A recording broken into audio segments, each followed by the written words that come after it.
Well, hello, friends. Welcome back to another Truth for Today. This is Pastor Mike coming to you from the Lighthouse Baptist Church here in Seagrove, and we hope today's devotion finds you doing well.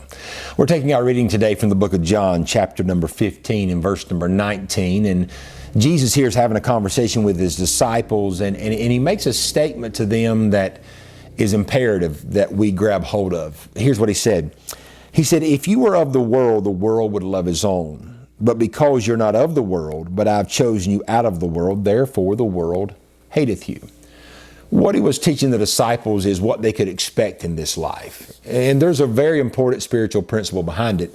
As we've talked about in days gone by in other devotions, that we're not to be conformed to the world. There is something that is innate, natural about just wanting to fit in, wanting to be accepted. Well, when you are a Christian and you live in the world, you realize you are in the extreme minority of true believers.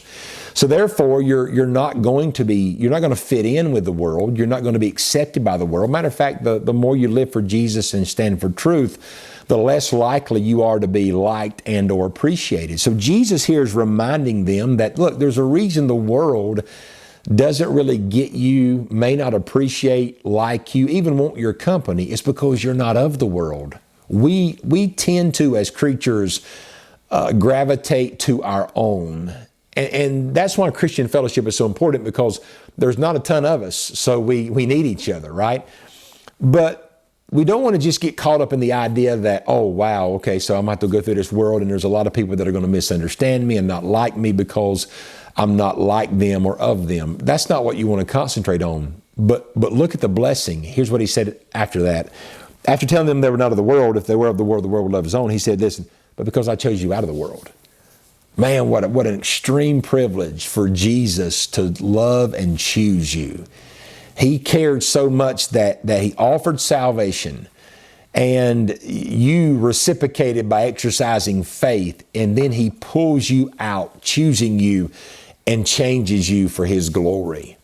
Don't get bogged down and troubled in heart because of the fact that there's a lot of people just don't get you and don't really want to be around you maybe.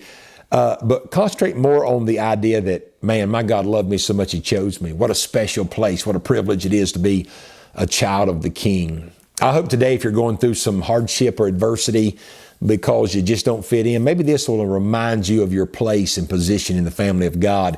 I hope it encourages your heart, lifts your spirits, because our desire with these devotions is that the Lord would use them daily in your life to aid and assist in your growth and your walk with Jesus. And as always, may the Lord richly bless you today is our prayer.